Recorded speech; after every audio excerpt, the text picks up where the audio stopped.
Welcome to the Prospecting Today podcast. Today we are welcoming Jeannie Radsick and Sarah Sudachan with the California Association of Realtors.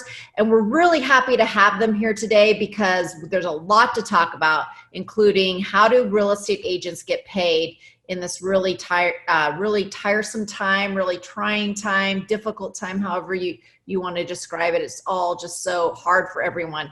And we were recently talking about the payroll protection policy, or what is that again, Sarah? The PPP payroll? The Payroll Protection Program loan from the Small Business Administration.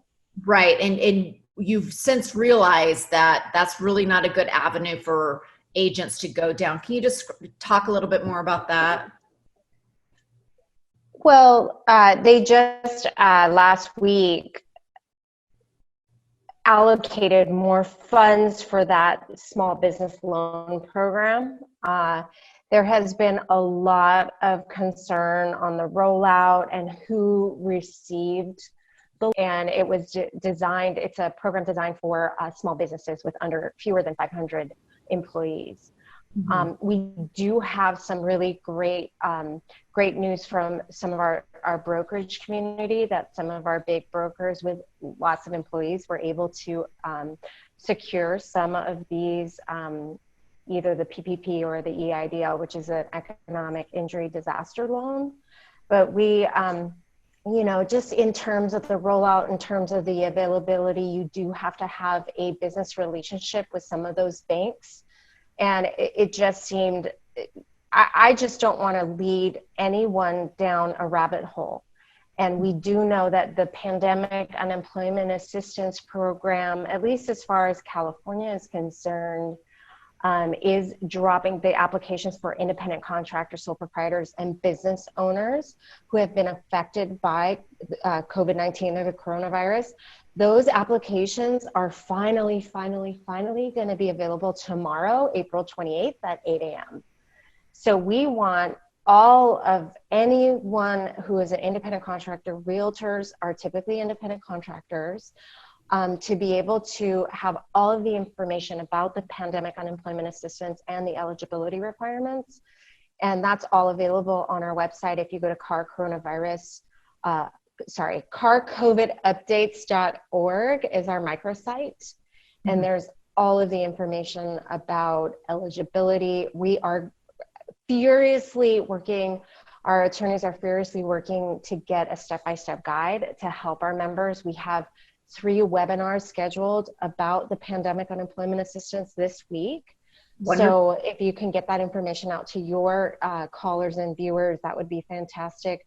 We just want our members to know what's available to them if they have been negatively affected by COVID. And if you think about the shutdowns, especially in the state of California, but all over, those shutdowns, even if realtors are an essential business, if real estate is an essential business, the eligibility requirement states that if you've had any negative impact on your ability to function normally in business, that is a key point of eligibility.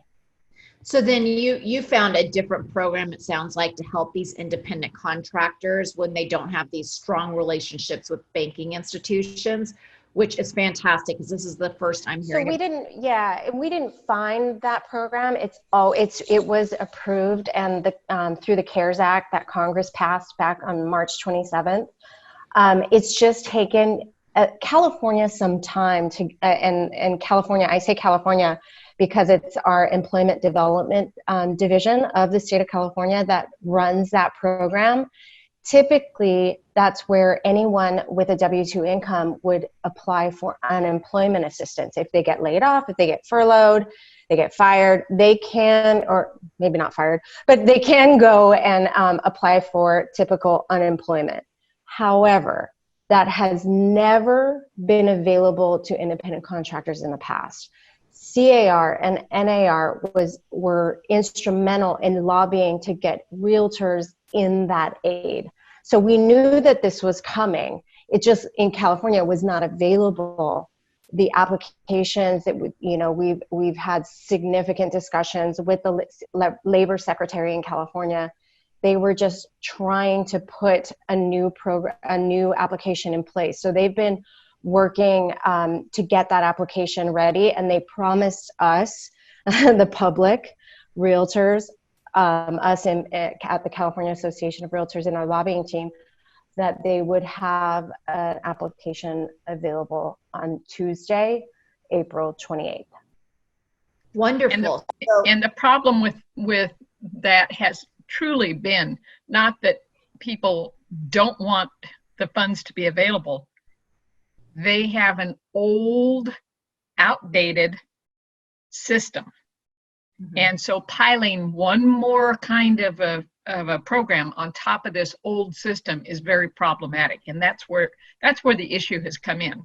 In the meantime, there was such a need across the United States. They ran out of funds in the first week. So now that we have additional funds, I mean, California is working on it.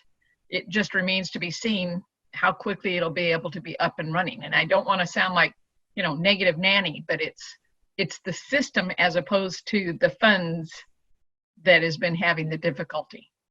Yeah, no, that makes a lot of sense. So do you guys know what needs to be filled out or what real estate agents have to show in order to qualify? Do they still have to have their Schedule Cs filled out on their tax forms?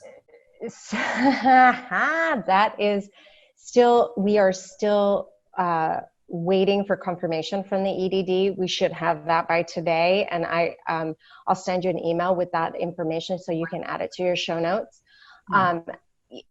If you have had any independent contractor, if you're a realtor and you've had a W-2 income in the past 18 months, you need to apply. Our recommendation was to apply to traditional unemployment assistance.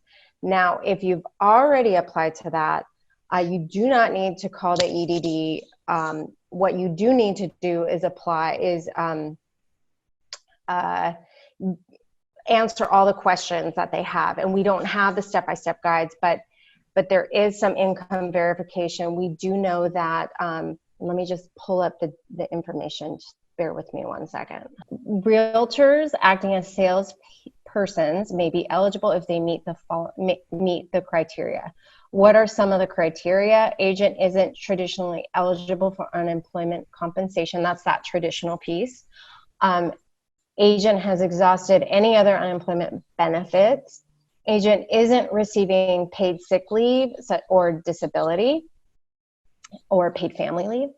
Agent doesn't have the ability to work remotely with pay. Agent is unable to work of COVID-19. Now, that was the piece I wanted to read you, because what does it mean to be unable to work because of COVID-19? We know that realtors are working and trying to get, in touch with their clients, checking in and all of that, but we know that their income is affected. So as long as they meet one of the following criteria: you've been diagnosed with COVID-19, you can't reach your place of work because of COVID-19, a member of your household has been diagnosed with COVID-19, you're providing care for somebody, blah, blah, blah. We can share this information. We can share all of these, but this is the one where we think could come into play for several realtors. If you work as an independent contractor with reportable income, you may also qualify for pandemic unemployment assistance benefits if you're unemployed, partially unemployed, or unable or unavailable to work because of COVID-19 public health emergency, has severely limited your ability to continue performing your customary work activities, and thereby force you to stop working. So that's the key for realtors. You may be working, and I was just talking with Jeannie. She's able to work with her clients. She just got off a phone call with one of her clients, right? So you're working, but you've been limited by the stay-at-home order or whatever. That makes you eligible to qualify for unemployment assistance through the CARES Act and the Pandemic Unemployment Assistance Program. Wonderful. But you're still trying to figure out what the requirements are going to be in terms of like what kind of documentation they're going to need to show to prove income. At this That is point, they have, correct. Go yeah, ahead, Jeannie. they have said that you have to have your 2019 taxes. Well, most of the folks haven't filed that yet. So if you have your 2018 and you can calculate your Schedule C, they are accepting that Okay. from what we've been told. Yeah, and initial payments are based, or payments are based on your weekly income. So that's why you need to verify. And we've also heard instances, Jeannie, that you can self-certify because what they're doing is they're rolling out initial payments of the minimum weekly benefit, which is $167 per week. Then if you can prove, like Jeannie said, higher income than that, then it could go up to as much as $450 per week. And then on top of that, so they've promised 167 as long as you fill out all the application and you do all your due diligence and you do all the things that the EDD has asked. You get 167 at the floor. Then if you have to prove your income, and it could go up to a maximum of 450 per week. And then on top of that, there's additional 8 weeks worth of $600. It's a PUA benefit additional to that. So it's $600 for the time period March 29th through July 25th. So there's a lot of interesting parts here, but if you think about it, you could get as much as as little as $750 up to $1,050. Yeah. A week For 8 and weeks. then that's for 8 weeks. Right. And then the rest of the time is 39 weeks, starting if your unemployment began February 2nd, and then that goes through December 26, 2020. And again, this is all available, this information. Go ahead. No, so that's really should be pretty comforting to hear as an agent, because what you're basically saying is don't go for payroll protection program that basically covers companies with employees. Go instead for this pandemic unemployment assistance. That's your better course to take. Right. Okay. In my opinion. I'm not saying that. And go ahead, Jeannie. Well, it isn't, everyone's situation is going to be a little bit different. So in my case, I would not go for the PPP because I'm a 1099. I'm not an employed person. But then we have offices that have staff, and that's a benefit for them to get so that they can continue to pay their staff. Right. Because their jobs haven't gone away. Right. To put it mildly, as you can tell by our comments, this is about as clear as mud. Yeah, right.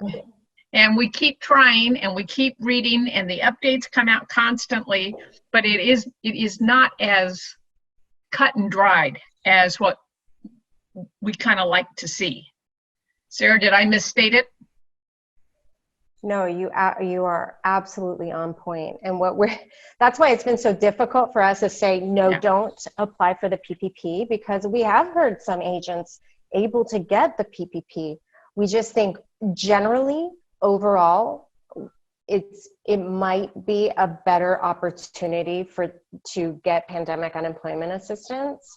As we imagine, today is the first day for the PPP, for the second rollout of the PPP. Right. And by tonight, they probably will have exhausted the funds. So, so unless you're already in the system, I think the best bet would be PUA. Well, and I think you already try to avoid acronyms. Yeah. Oh my God. Pandemic unemployment assistance is, I know. Right. Can get you real confused real quick. But one of the other things that came out early on, Kimberly, was the forbearance. That was that was something that they said, you know, if you're struggling, you can do forbearance on your property. Well, the reality is there's some long-term consequences there. So be careful what you get into. And if you're going to look at forbearance, I mean, my opinion is talk to your accountant, find out what the long-term effects are, because if you're literally putting yourself in line for potential foreclosure, you know. Yeah. So each one of there's these a lot of programs, fraud. Yep. each Go one of ahead, these Jeannie. programs has a benefit for absolutely, but there's also some risk associated with some of it. Yeah, it makes a lot of sense. But I think what I also hear you saying, and I know we've talked in the past, is if you want to try PPP, if you don't have a long-standing relationship with a banking institution, it's near impossible. So I'm so glad that I was able to chat with you ladies today so that people could become aware of the pandemic unemployment assistance, because that is not something I've heard a lot of people talk about. So this sounds like a new way for sole proprietors or independent contractors to really look at getting some relief for their lack of funds during this time. Right. Yeah. So anything else that I'm missing, or anything else you ladies would like to add in the show notes? I'll put all your information, and I'll put all your websites that you have that you previously told me for people to go to learn more about what you're discussing. But anything else that you'd like to add for agents to be aware of? Well, I will add the COVID relief hotline we implemented 3 weeks ago at the California Association of Realtors. Right after the CARES Act was passed, we've helped over 2,800 people one-on-one assistance through this time. And I do want to say we're extending our hours tomorrow through Friday from 8 a.m. to 8 p.m. To help people apply for the pandemic unemployment assistance. So that number is 213-451. Oh gosh, I'm going to forget it. I'm going to make sure I've got it written down too. Yeah, and I'll email it to you. It's 213-351-8450. That's correct. Yeah. And Jeannie, anything else? You know, I guess all I want to say is this is going to pass. Mm-hmm. And if you are an realtor, it will come back. It may look a little different, but we're still here. And we are still the folks that are going to help people in our community. So don't get too discouraged. Mm-hmm. Stay positive, stay visible, and you'll ultimately come out the other end a stronger person. Right. And keep working, right? Keep filling that pipeline, regardless of whether or not the money's coming in at the moment, right? That's right. Yes. Yeah. Well, ladies, thank you so much. I really appreciate your time. And I am going to get this up for our podcast listeners to hear as soon as possible, because I think the information you shared is so crucial at this time. So thank you for being guests on the Prospecting Today podcast. Thank you so much, Kimberly.